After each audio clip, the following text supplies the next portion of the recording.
তিলোত্তমার বিচারের দাবিতে রাজ্য সরকারের পাশাপাশি এবার সিবিআইয়ের ওপরেও চাপ বাড়ালেন জুনিয়র ডাক্তাররা। দ্রুত বিচার চেয়ে স্বাস্থ্য ভবন থেকে সিজিও কমপ্লেক্স পর্যন্ত গতকাল মিছিল করলেন তারা। আমার মাটি আমার মা, দর্শকদের হবে না সংগ্রাম সংগ্রাম।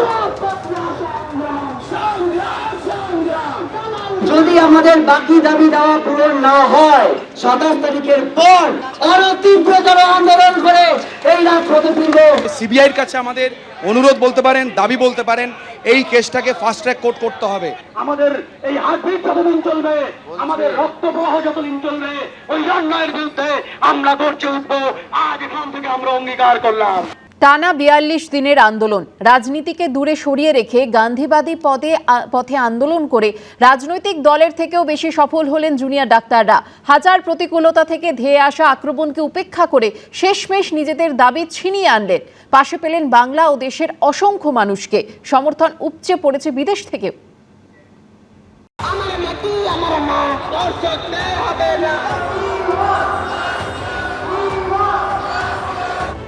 গত প্রায় 1.5 মাসে একটা শহর যেন হঠাৎই তেড়ে ফুঁড়ে জেগে উঠেছে। যে বঙ্গবাসীকে অনেকে শুধু রাজনৈতিক তর্কপ্রিয় বলে থাকেন, তারাই রাজনীতিকে দূরে সরিয়ে রেখে আন্দোলনের নতুন সংজ্ঞা লিখেছে।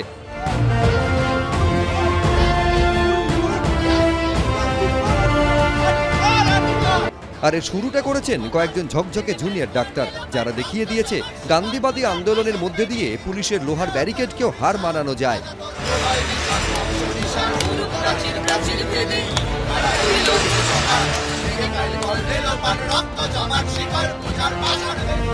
কলকাতার পুলিশ কমিশনারের টেবিলে শিরদাঁড়া রেখে তার হাতেই তার পদত্যাগের দাবিপত্র তুলে দেওয়া যায়।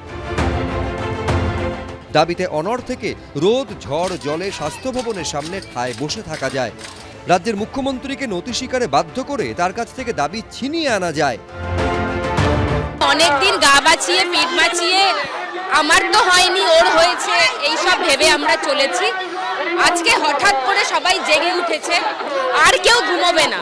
কলকাতা শহরের অনেকাংশে বেঁকে যাওয়া শীততারাটা সোজা হয়ে গেছে। আমরা আমাদের জীবনের কমফর্ট জোন থেকে বেরিয়ে রাজপথে নেমেছি। আজকে প্রথম পর্যায়ের আন্দোলনের ইতি, দ্বিতীয় পর্যায়ে শুরু।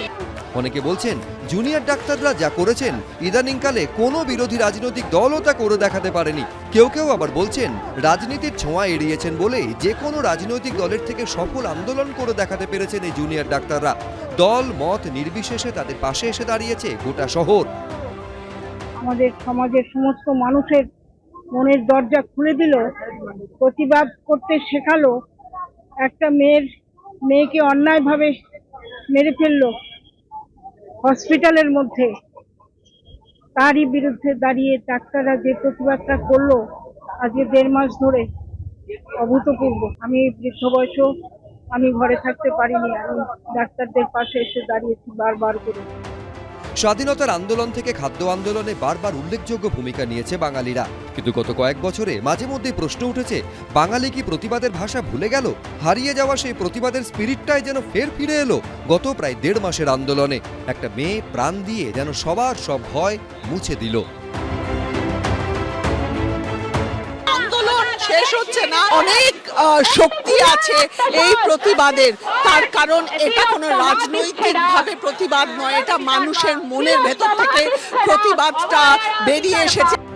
চিত্ত যেথা ভয় শূন্য, উচ্চ যেথা শির, সেই কবে লিখে গেছিলেন রবীন্দ্রনাথ ঠাকুর। অনেকে বলছেন রবি ঠাকুরের দেখানো পথে ভয় শূন্য চিত্তে শির উঁচু রেখেই নিজেদের দাবির পক্ষে লড়ে গিয়েছেন এই জুনিয়র ডাক্তাররা।